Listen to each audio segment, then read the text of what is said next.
Good evening, শুভ সন্ধ্যা। আজকের এই unique awareness প্রোগ্রামে সকলকে স্বাগত।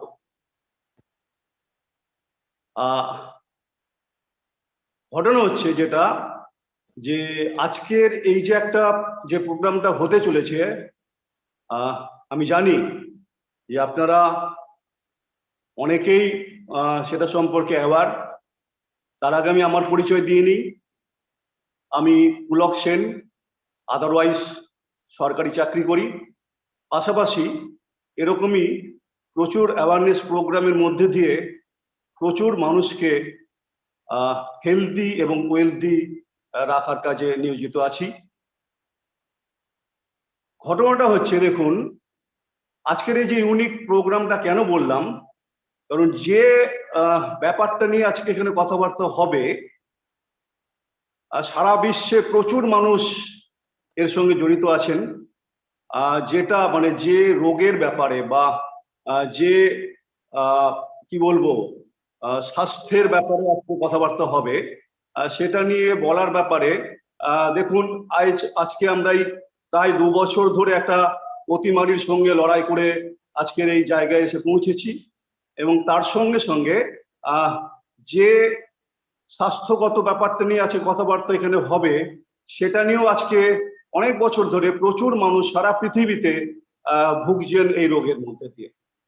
ব্যাপারটা একটু বলি। দেখুন কি হয়, আমরা এই যে ধরুন একটা সুন্দর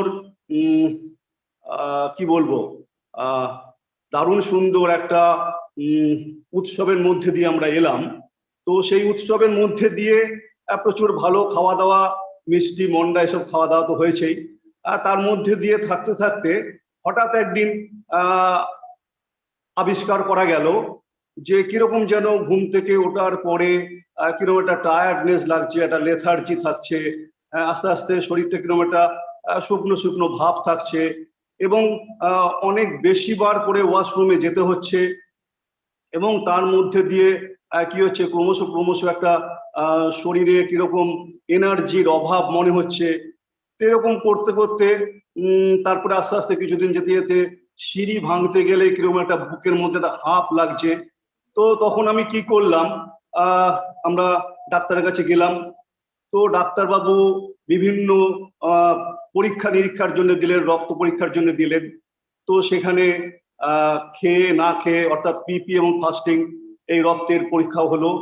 হবার পরে কি হলো, একটা জিনিস আবিষ্কার করা গেল যে আমি একটা রোগের অধিকারী হয়েছি। সে রোগটা একটা দারুণ সুন্দর নাম, মধুমেহ, অর্থাৎ ডায়াবেটিস। তো ব্যাপারটা হচ্ছে, তো তখন কি হলো, আমার মধ্যে একটা উৎকণ্ঠার জন্ম নিল।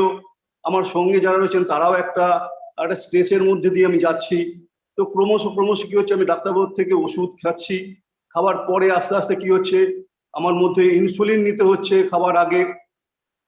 এরকম করেই চলছে।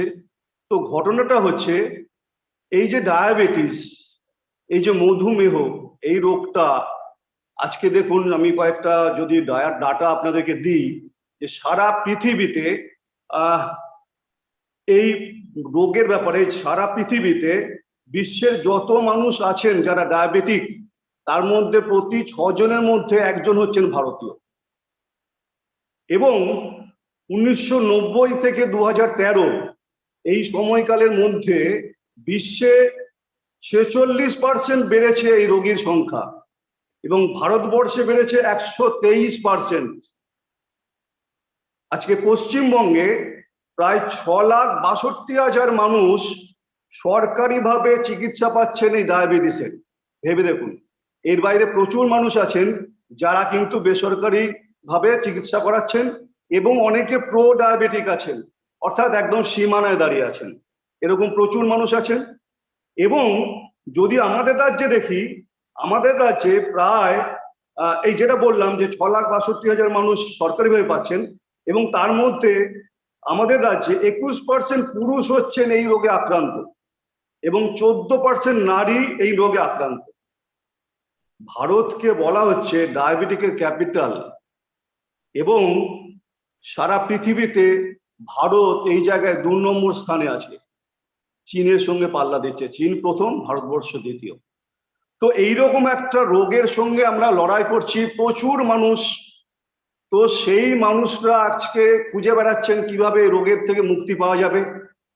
তো আসুন আজকে আমরা সেই ব্যাপারে অ্যাওয়ার হই এবং একটা ঐতিহাসিক মুহূর্তের সাক্ষী হই, যেখান থেকে আমরা শুনবো এবং দেখব যে কিভাবে এই রোগ থেকে মুক্তি পাওয়া যায়, অর্থাৎ রিভার্স ইওর ডায়াবেটিক। তো এবং এটা সম্ভব। আজকের এই অনুষ্ঠানের মধ্যে দিয়ে এটাই অ্যাওয়ার করা হবে। এবং আমি জানি যারা এখানে আছেন তারা প্রত্যেকে পুরো সময় ধরে এই প্রোগ্রামটা শুনবেন এবং শেষে আপনাদের যদি কোনো প্রশ্ন থাকে আপনারা করতে পারেন, তার উত্তর আপনারা পাবেন। এবং একটা জিনিস অ্যাসিওর হওয়া যাবে যে যারা যারা এটাকে অ্যাপ্লাই করবেন এবং নিজের মধ্যে এবং প্রচুর মানুষকে ছড়িয়ে দেবেন, তারা কিন্তু আজকের দিনে কি বলবো সুস্বাস্থ্যের অধিকারী হবেন এবং দীর্ঘদিন সুন্দরভাবে স্বাস্থ্যকরভাবে বাঁচতে পারবেন এবং আগামী লাইফটাকে কি বলবো এনজয় করতে পারবেন। এটা আমি অ্যাসিওর করতে পারি। তো আসুন আর দেরি না করে আমরা ডেকে নিই যার মুখ থেকে শুনবো আজকের এই অনুষ্ঠানটা এবং কিভাবে রিভার্স করা যায় ডায়াবেটিসকে। তো আসুন সেটা নিয়ে যিনি বলবেন তিনি একজন প্রথিতযশা ডাক্তার, যিনি আজ প্রায় 30-35 বছর ধরে ডাক্তারি পরিষেবার সঙ্গে যুক্ত। হাজার হাজার মানুষকে তার জ্ঞান দিয়ে তার পরিষেবা দিয়ে সুস্থ করে চলেছেন বিভিন্ন রোগের হাত থেকে এবং প্রায় 15-16 বছর ধরে নিউট্রিশন, ফুড অ্যান্ড নিউট্রিশন নিয়ে কাজ করছেন। তার মধ্যে দিয়ে প্রচুর মানুষকে সুস্বাস্থ্যের অধিকারী করেছেন, প্রচুর রোগের হাত থেকে দারুণভাবে সুন্দরভাবে বাঁচিয়ে রেখেছেন। তো আসুন আর দেরি না করে আমরা সেই মানুষটিকে ডেকে নিই, ডক্টর মলয় ঘোষ। আমি এই ভার্চুয়াল মাধ্যমে ডক্টর মলয় ঘোষকে সুস্বাগত জানাচ্ছি। Doctor Malay Ghosh, welcome virtual স্টেজে। Thank you Pulak. Good evening everybody. দারুণ যেভাবে আজকে পুলক পুরো ব্যাপারটাকেই উপস্থাপনা করলো, দারুণ একদম। আজকে যে প্রোগ্রামটা ডায়াবেটিস নিয়ে অনেক কিছু বলে গেল। ডায়াবেটিস এই শব্দটা, ডায়াবেটিস এই ডিজিজটা আমরা প্রথম শুনি 1675 খ্রিস্টাব্দে। চিকিৎসা বিজ্ঞানে যোগ হয় এই ডায়াবেটিস কথাটা 1675 খ্রিস্টাব্দে, সালটা মনে রাখুন।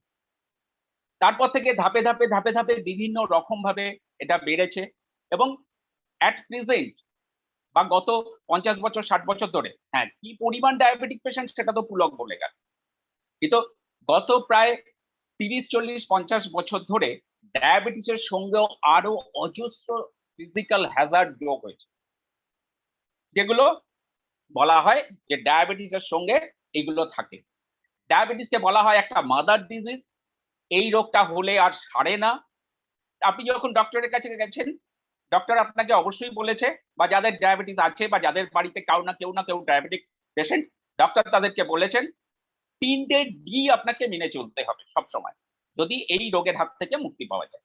হ্যাঁ, ডাক্তারবাবু হয়তো আরো বড় মুখ করেও বলেছেন আপনাকে, আমি নিজে ডক্টর হয়েও বলছি যে বড় মুখ করে বলেছেন যে ক্যান্সারকে সারানো যায় না বা ক্যান্সারকে রুখে রাখা যায় না, কিন্তু ডায়াবেটিসের সুবিধাটা হচ্ছে ডায়াবেটিসকে রুখে রাখা যায়, কিন্তু 3 কে যদি ফলো করা যায়।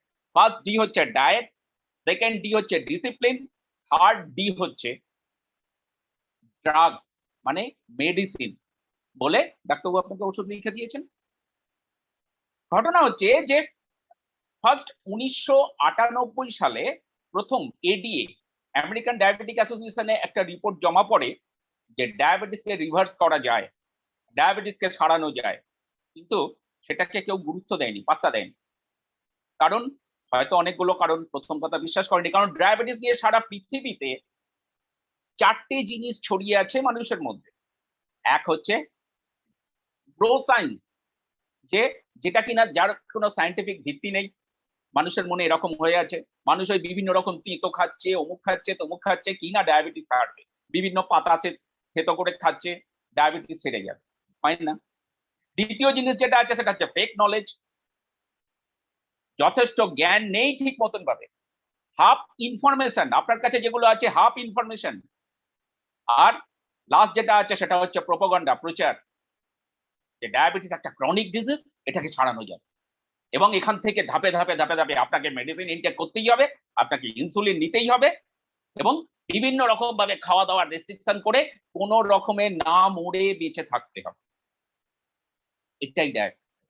কিন্তু 1998 সালে প্রথম জমা পড়ে এডিএতে, আমেরিকান ডায়াবেটিক অ্যাসোসিয়েশনে, যে ডায়াবেটিসকে রিভার্স করা যায়, কিন্তু সেটাকে কেউ গুরুত্ব দেয়নি বিভিন্ন কারণে। হয়তো এটাও হতে পারে প্রথমে বিশ্বাস করেনি, অথবা আরেকটা ইনফরমেশন আপনাকে দিই, যে সারা পৃথিবীতে যে মেডিসিন কোম্পানিগুলো আছে তাদের টোটাল রোজগারের 42 to 47% প্রফিট আসে ডায়াবেটিস এবং ডায়াবেটিস রিলেটেড বিভিন্ন ডিজিজ থেকে, যে ডিজিজ গুলোকে বলা হয় যে ডায়াবেটিস থেকে আসে। তাহলে এতখানি ইনকাম, হ্যাঁ, সারা পৃথিবীকে চালায় কিন্তু বিজনেসম্যান।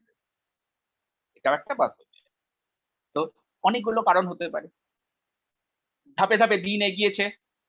2017 সালে ফার্স্ট আবার এডিএতে, আমেরিকান ডায়াবেটিক অ্যাসোসিয়েশনে, আবার কিছু ডক্টরের রিসার্চ পেপার জমা পড়ে যে হ্যাঁ, ডায়াবেটিসকে রিভার্স করা যায়। 2017 হলো, 2016 হলো। 2017তে ইএএসডি, মানে ইউরোপিয়ান যে ডায়াবেটিক অ্যাসোসিয়েশন আছে, তারাও এই ব্যাপারটার দিকে নজর দিতে শুরু করে। 2019 সালে ইন্টারন্যাশনাল ডায়াবেটিক ফেডারেশন পুরো ব্যাপারটার উপর নজর দেয় এবং সারা পৃথিবীর বিভিন্ন বড় বড় ইউনিভার্সিটিকে, যারা মেডিসিন নিয়ে কালচার করে, তাদের উপর দায়িত্ব দেয় যে ব্যাপারটা কতখানি ঠিক সেটাকে দেখ। আস্তে আস্তে এগিয়ে চলেছে পুরো ব্যাপারটা, এবং রেজাল্ট কিন্তু ভীষণ ভালো। সারা পৃথিবীতে এই মুহূর্তে ডায়াবেটিক পেশেন্ট 700 কোটির মধ্যে 425 কোটি ডায়াবেটিক অথবা প্রি ডায়াবেটিক, যারা ডায়াবেটিসকে নিয়ে রান করছে। সেখান থেকে ফেরার জায়গা নিয়েই আজকে কথা বলবো, ডায়াবেটিস রিভার্সাল জায়গাটা সম্বন্ধেও বললাম। এইবার আসি ডায়াবেটিস রোগটা আসলে কি।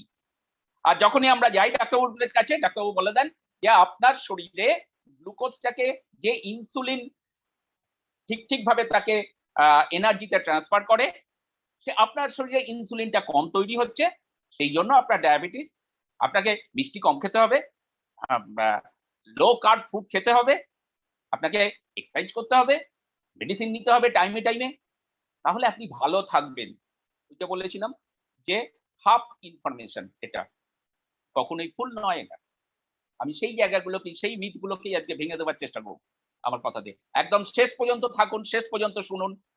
আশা করছি অনেকটাই হেল্প করতে পারবো। যাদের বাড়িতে কেউ না কেউ ডায়াবেটিক পেশেন্ট আছেন, বা আপনারা যারা ডায়াবেটিক আছেন, আমি অবশ্যই কিছুটা হয়তো আশার আলো দেখাতে পারবো আজকে। সবার আগে বলে দিই যে এই যে ডায়াবেটিক রিভার্সাল, এই ব্যাপারটা নিয়ে আমি লেখাপড়া শুরু করি আজ থেকে বেশ কিছুদিন আগে। আমাদের সবার ওপরে যিনি রয়েছেন, মিস্টার অভিজিৎ চক্রবর্তী, নিজে একজন নিউট্রিশনাল স্পেশালিস্ট, প্লাস ওনার হেলথের ওপরে বিশাল ডিগ্রি রয়েছে, আরো বিভিন্ন ব্যাপারের ওপর উনি, যোগার ওপরে উনি গোল্ড মেডেলিস্ট। উনি ডায়াবেটিসের উপর একটা পেশেন্ট করেছিলেন। ডায়াবেটিস রিভার্সাল কথাটা ফার্স্ট ওনার ওই কথা থেকে আমি মাথায় আসে, এবং সেটা নিয়ে লেখাপড়া করতে শুরু করি, বহু কিছু ঘাটি। এবং আজকে যে ডাটাগুলো আমি দিচ্ছি সেগুলো সবই বিভিন্ন মেডিকেল জার্নাল থেকে, বা এর পরেও যে কথাগুলো বলবো সেগুলো বিভিন্ন মেডিকেল জার্নাল থেকে নেওয়া, বা বিভিন্ন রকম গুগল থেকে সার্চ করে নেওয়া, ইউটিউব থেকে সার্চ করে নেওয়া। সুতরাং আজকে যে প্রোগ্রামটা হতে চলেছে, পুলক যেটা বলে গেল যে একটা যুগান্তকারী প্রোগ্রাম, হ্যাঁ, অভিজিৎ এবং সাগরিকা চক্রবর্তীর উইনিং টিমের তরফ থেকে আমি প্রত্যেককে এই জায়গাটা নিয়ে কাজ করার জন্য আমি প্রত্যেককে ওয়েলকাম জানাচ্ছি, এবং আপনারা যারা রয়েছেন তাদের সবাইকে ওয়েলকাম জানাচ্ছি। আশা করছি সেরকম কিছু আপনাদেরকে রিপ্রেজেন্ট করতে পারবো। চলে যাই এবার, ডায়াবেটিসটা কি। ডায়াবেটিস বলা হয়েছে আপনার প্যানক্রিয়াস, লিভারের পেছনে যে প্যানক্রিয়াস থাকে এরকম জায়গায়, সেটা প্রপারলি কাজ করছে না, সেই ইনসুলিন তৈরি করছে না। এইটুকু বলেই ডাক্তারবাবুরা দিয়ে দেন কি সিটাগ্লিপটিন জাতীয় কিছু মেডিসিন, যে কিনা প্যানক্রিয়াসকে রেগুলার স্টিমুলেট করবে, নিংড়ে কিছুটা ইনসুলিন বার করে নিয়ে চলে আসবে। কয়েকটা দিন ভালো থাকবেন, 6 মাস 1 বছর। কিন্তু তার সঙ্গেও একটা ওষুধ দেওয়া হয়, মেটফরমিন। কি না, ইনসুলিন কিছুটা আপনার সেলের মধ্যে ইনটেক করাবে গ্লুকোজটাকে। এইটুকু দেখা গেল এরকম ভাবে চলছে, ধীরে ধীরে মেডিসিনের বাড়ছে, পাওয়ার বাড়ছে, তার সঙ্গে সঙ্গে আরো বিভিন্ন হ্যাজার্ড তৈরি হচ্ছে। High blood pressure, cholesterol, triglyceride বাড়ছে, ওদিকে থাইরয়েড বাড়ছে, আপনি একটার পর একটা মেডিসিন ইনটেক করতে শুরু করছেন। তো দিন গেল, ধীরে ধীরে কি হলো, ডায়াবেটিস শুরু হয়েছিল যখন থেকে তার 10 বছরের মধ্যে একটা এমন জায়গায় পৌঁছে গেল যে আপনাকে ইনসুলিন নিতে হচ্ছে, কারণ প্যানক্রিয়াসের বিটা সেল আর ইনসুলিন তৈরি করছেন। তাহলে আমাকে ডায়াবেটিস কমাতে গেলে আমাকে নিতে হবে ইনসুলিন। এবার তখন কিন্তু একটা কথা, ওই যে বলেছিলাম অর্ধ সত্য, হাফ ইনফরমেশন, একটা কথা সবসময় আমরা ডাক্তারবাবুদের কাছ থেকে শুনি, বা আমিও আগে বলতাম, যে বিটা সেলগুলো ইনঅ্যাক্টিভ হয়ে রয়েছে। একবারও বলেনি ইনঅ্যাক্টিভ, কথাটা মনে রাখুন, পরে কাজে লাগবে। ডায়াবেটিস বিটা সেলগুলো ইনঅ্যাক্টিভ, একবারও বলা হয়নি বিটা সেলগুলো নষ্ট হয়ে গেছে, তারা ইনসুলিন তৈরি করতে পারছে না। আচ্ছা, বাই দ্য ওয়ে বলে দিই, আজকে আমি যে জায়গাগুলো নিয়ে কথা বলবো পুরোটাই type 2 diabetes. Type 2 diabetes reverse করা যায়। টাইপ 1 ডায়াবেটিস বা যেটা জুভেনাইল ডায়াবেটিস, যেখানে প্যানক্রিয়াসের বিটা সেল নেই বা তারা পুরোপুরি নষ্ট হয়ে গেছে, যেটা অনেক কম বয়স থেকে শুরু হয়, সেটা হচ্ছে টাইপ 1 ডায়াবেটিস। সেটাকে সারানো যায় না, রিভার্স করা যায় না। বাট আমি আজকে যে রাস্তাগুলো বলবো সেগুলোতে সেটাকেও কিন্তু কন্ট্রোলের মধ্যে রাখা যাবে। এটাই হচ্ছে যায়। তাহলে এবার আসি আসল সমস্যাটা কোথায়। আসল সমস্যাটা হচ্ছে প্যানক্রিয়াসের বিটা সেল ইনসুলিন তৈরি করছিল। তার কাজ হচ্ছে আমরা খাবার দাবারের সঙ্গে যে কার্বোহাইড্রেট খাচ্ছি সেখান থেকে যে গ্লুকোজটা তৈরি হচ্ছে, সেই গ্লুকোজটাকে ইনসুলিন ক্যারি করে নিয়ে গিয়ে আমাদের সেলের মাইটোকন্ড্রিয়ার মধ্যে নিয়ে যায়, সেলের মধ্যে নিয়ে যায়। সেখানে গিয়ে এটা বার্ন হয় এবং আমরা এনার্জি পাই। কিন্তু ডায়াবেটিক পেশেন্টের যেটা সমস্যা সেটা হচ্ছে যে তার সেলের মধ্যে ইনসুলিন এন্ট্রি নিতে পারছে না, সেলকে ওপেন করতে পারছে না, যার জন্য সে গ্লুকোজকে নিয়ে ক্যারি করে যাচ্ছে সেলের কাছে, কিন্তু সেলে ঢুকতে পারছে না, সেলটা বন্ধ হয়ে আছে, যে তালাটা বন্ধ হয়ে আছে চাবি দিয়ে খুলতে পারছে না ইনসুলিন। তাহলে রেজাল্টটা কি হচ্ছে, ব্লাডের মধ্যে ইনসুলিন ঘুরছে, ব্লাডের সঙ্গে গ্লুকোজটাও ঘুরছে। যত দিন যাচ্ছে এরকম ভাবে অল্প কিছুটা হয়তো এন্ট্রি নিচ্ছে, কোন রকমে চলছে, যার জন্য দেখা যায় ডায়াবেটিক পেশেন্ট যখন ডায়াবেটিস বাড়তে থাকে তখন তার শরীর ভাঙছে, মানে মাসেল গুলো ভাঙছে, তার এনার্জি নেই, শরীর ভেঙে যাচ্ছে, আরো বিভিন্ন হ্যাজার্ড তো তৈরি হচ্ছে, সেগুলো পরে আসে। পরে কি হলো, তখন কি শরীরের নর্মাল সিস্টেম প্যানক্রিয়াসকে আরো পাঠালো, সিগন্যাল পাঠালো আরো বেশি ইনসুলিন তৈরি করো। শরীর আরো বেশি ইনসুলিন তৈরি করছে, সেটাও সেই ব্লাডের মধ্যে দিয়ে তার ব্লাডের সঙ্গে সঙ্গে সারা শরীরে ঘুরে বেড়াচ্ছে, গ্লুকোজটাও ঘুরে বেড়াচ্ছে, ইনসুলিনও ঘুরে বেড়াচ্ছে। এরকম করতে করতে বেশ কয়েক বছর যাবার পর যেটা হলো যে শরীরের অটোমেটিক সিস্টেম, অটো সিস্টেম প্যানক্রিয়াসকে বললো তুমি ইনসুলিন তৈরি করো না, কারণ ইনসুলিন তোমার কোনো কাজে লাগছে। আস্তে আস্তে প্যানক্রিয়াসের বিটা সেল গুলো ইনসুলিন তৈরি করা বন্ধ করতে শুরু করলো, কমাতে শুরু করলো, বন্ধ করতে শুরু করলো। তারা ইনঅ্যাক্টিভ হয়ে রইলো, তারা বেঁচে রইলো, তারা সুযোগের অপেক্ষায় রইলো। কিন্তু আপনি ডাক্তারবাবুর কাছে গেলেন, ডাক্তারবাবু বিভিন্ন রকম মেডিসিন দিতে শুরু করলো আপনাকে, কি হলো, এবং এইরকম ভাবে আজকে যাদের ডায়াবেটিস, যারা প্রথম ডক্টরের কাছে গেছেন, শুরু হয়েছিল আজ থেকে 15 বছর অন্তত আগে। যবে ডায়াবেটিস ফুটে বেরিয়েছে তার 15 বছর আগে থেকে প্ল্যাটফর্মটা তৈরি হচ্ছিল ডায়াবেটিস। ডায়াবেটিসকে বলা হয় সাইলেন্ট কিলার, এটাও অর্ধ সত্য। ডায়াবেটিস অবশ্যই সাইলেন্ট কিলার, কারণ সাইলেন্ট কিলার হিসেবে ব্যাখ্যা করা হয় যে ও আস্তে আস্তে তোমার শরীরের বিভিন্ন অর্গানকে নষ্ট করে দেবে, তুমি জানতে পারবে না। ওটা তো অবশ্যই, অর্ধ সত্যের আর একটা জায়গা, সেটা একটু পরে আসছে। তাহলে এইরকম ভাবে চলতে চলতে কি হলো, আপনাকে অন্তত 10 ডায়াবেটিস যবে থেকে ধরা পড়েছে অন্তত 15 বছর আগে থেকে শুরু হয়েছিল, তারপরে পরবর্তী আপনি 10 বছর আপনি মেডিসিন ইনটেক করে গেলেন। তারপরে ডাক্তারবাবু বললেন যে আপনার প্যানক্রিয়াস আর ইনসুলিন তৈরি করছে না, এবার আপনাকে বেঁচে থাকতে গেলে ইনসুলিন নিতে হবে। বাইরে থেকে ইনসুলিন নিতে শুরু করলেন, প্রচুর দামি ইনসুলিন।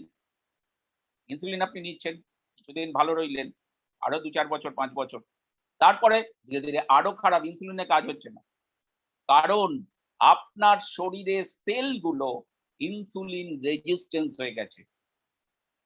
ডায়াবেটিস আসল রোগ হচ্ছে ইনসুলিন রেজিস্ট্যান্স আপনার সেলেতে, যেটা পরিষ্কার করে বুঝিয়ে কেউ বলে না। আসল রোগ হচ্ছে ইনসুলিন রেজিস্ট্যান্স। আপনার প্যানক্রিয়াসের কোনো দোষ নেই, প্যানক্রিয়াস এখনো আপনার রেডি আছে ইনসুলিন তৈরি করার জন্য, সুযোগ পেলেই সে রেডি হয়ে ইনসুলিন তৈরি করতে শুরু করবে। কিন্তু তাকে যেহেতু সেই ইনসুলিনটা সেলের মধ্যে ঢুকতে পারছে না গ্লুকোজকে ক্যারি করে, সুতরাং ইনসুলিন তৈরি করা বন্ধ করে সে বসে আছে। বাইরে থেকে ইনসুলিন ছুঁচে করে দেওয়া হচ্ছে ইনসুলিন, লাভটা কি হচ্ছে? আরে সে তখন কি হচ্ছে, মেটফরমিনের ডোজ বাড়ানো হচ্ছে। মেটফরমিন যত বেশি ইনটেক করা হচ্ছে, মেটফরমিন দিয়ে কোন রকমের সেলের মধ্যে কিছুটা ইনসুলিনকে পুশ করে দেওয়া হচ্ছে, কিছুটা গ্লুকোজকে পুশ করে দেওয়া হচ্ছে। মেটফরমিনের পাওয়ার বাড়াচ্ছে।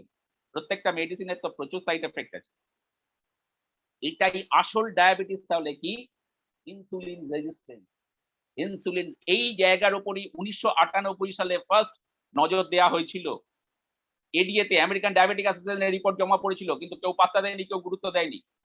2016 সাল থেকে এটা নিয়ে আবারও কাজ শুরু হয়েছে সারা পৃথিবীতে, এবং যেটা রেজাল্ট আগামী 25 বছর পরে হয়তো টাইপ 2 ডায়াবেটিস বলে আর কিছু থাকবে না, কারণ মানুষ অ্যাওয়ার হচ্ছে।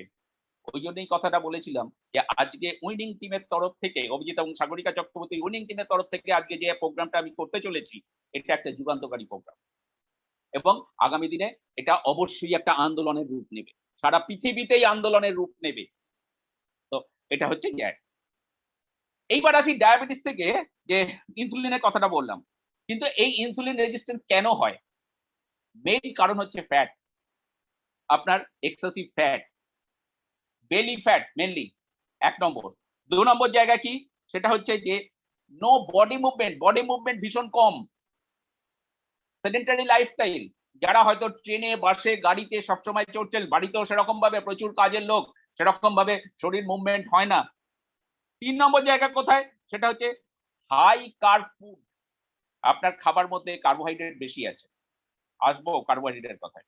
4 নম্বর জায়গা হচ্ছে স্মোকিং। 5 নম্বর জায়গা হচ্ছে মেন্টাল স্ট্রেস। এই প্রত্যেকটা জিনিস হচ্ছে এই মেন কারণগুলোর জন্য ডায়াবেটিস, ইনসুলিন রেজিস্ট্যান্স হয়ে যাচ্ছে আপনার শরীরে। কবে থেকে শুরু হয়েছিল? যবে আপনার ডায়াবেটিস নিয়ে আমি ডাক্তারবাবুর কাছে প্রথম গেছিলেন, তার অন্তত 15 থেকে 20 বছর আগে। ধীরে ধীরে ধীরে ধীরে শরীরের ইমিউন সিস্টেম তার সঙ্গে লড়েছে, চেষ্টা করেছে সেটাকে কন্ট্রোল করার, আস্তে আস্তে বাড়তে যখন ধরা পড়লো, আপনি ব্লাড টেস্ট করে তখন আপনি বলতে শুরু করলেন, আমার তো 5 জনকে বলছেন, হ্যাঁ আমার তো ডায়াবেটিস রোগটা হলো। আসলে হয়েছে তার 20 বছর আগে থেকে, প্ল্যাটফর্ম তৈরি হয়েছে। ডায়াবেটিস এই যে কার্বোহাইড্রেট রেজিস্ট্যান্স শরীরে হয়ে আছে, সেলে কার্বোহাইড্রেট ঢুকছে না। ওই যে কথাটা বলেছিলাম অর্ধ সত্য, যে ডায়াবেটিস থেকে বিভিন্ন রকমের রোগ তৈরি হয়, মাদার ডিজিজ। না, ডায়াবেটিস মাদার ডিজিজ নয়, টাইপ 2 ডায়াবেটিস মাদার ডিজিজ নয়। আসলে যে রোগগুলো ডায়াবেটিসের সঙ্গে রিলেটেড, সেই প্রত্যেকটাই হচ্ছে কার্বোহাইড্রেট রেজিস্ট্যান্সের প্রবলেম। ফার্স্ট কি? High blood sugar. খুব স্বাভাবিকভাবেই গ্লুকোজকে ইনসুলিন সেলের মধ্যে নিয়ে যেতে পারছে না, সেখানে বার্ন হচ্ছে না, গ্লুকোজ রক্তের মধ্যে দিয়ে ঘুরছে। 1। 2 নম্বর কি? Thyroid, carbohydrate resistance. 3 নম্বর কি? High blood pressure, carbohydrate resistance. 4 নম্বর কি? তার ব্লাডের লিপিড প্রোফাইল বাড়ছে, কোলেস্টেরল ট্রাইগ্লিসারাইড বাড়ছে, কার্বোহাইড্রেট রেজিস্ট্যান্স। 5 নম্বর হাইপার অ্যাসিডিটি। কোনোদিন শুনেছেন হাইপার অ্যাসিডিটি? প্রচন্ড ভাবে অ্যাসিডিটি নেই এরকম মানুষ খুব কম, অ্যাসিডিটি থেকেই ধীরে ধীরে বিভিন্ন রকম প্রবলেম তৈরি হয়। Hyper acidity, carbohydrate resistance.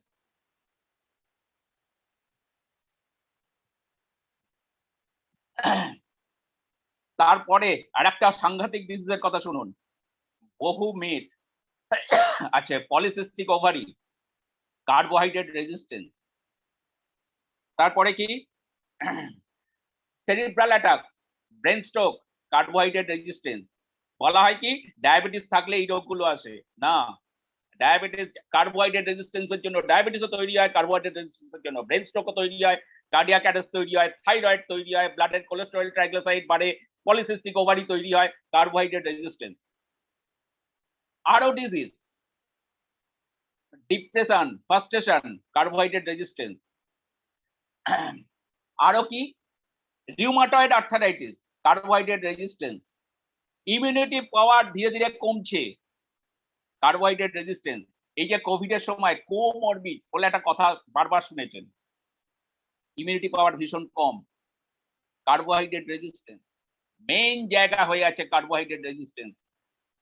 ওই যে কথাটা বলেছিলাম ডায়াবেটিসকে সাইলেন্ট কিলার বলা হয়, ডায়াবেটিসকে সাইলেন্ট কিলার বলা হয় এই জন্য যে কার্বোহাইড্রেট যে আপনার শরীর সহ্য করতে পারছে না, আপনার শরীর কার্বোহাইড্রেট সহ্য করে না, সেটা আপনি জানতেই পারেন না।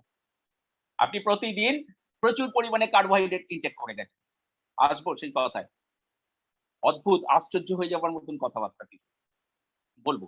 আরো কিছু কিছু ডিজিজ বলি, fatty liver carbohydrate resistance, neuropathy নার্ভের problem carbohydrate resistance, Alzheimer's carbohydrate resistance, কিডনির প্রবলেম কার্বোহাইড্রেট রেজিস্ট্যান্স, সবই কার্বোহাইড্রেট রেজিস্ট্যান্সের জন্য হয়ে আছে। রেটিনার প্রবলেম কার্বোহাইড্রেট রেজিস্ট্যান্স। তাহলে আসল সমস্যা হচ্ছে কার্বোহাইড্রেট রেজিস্ট্যান্স।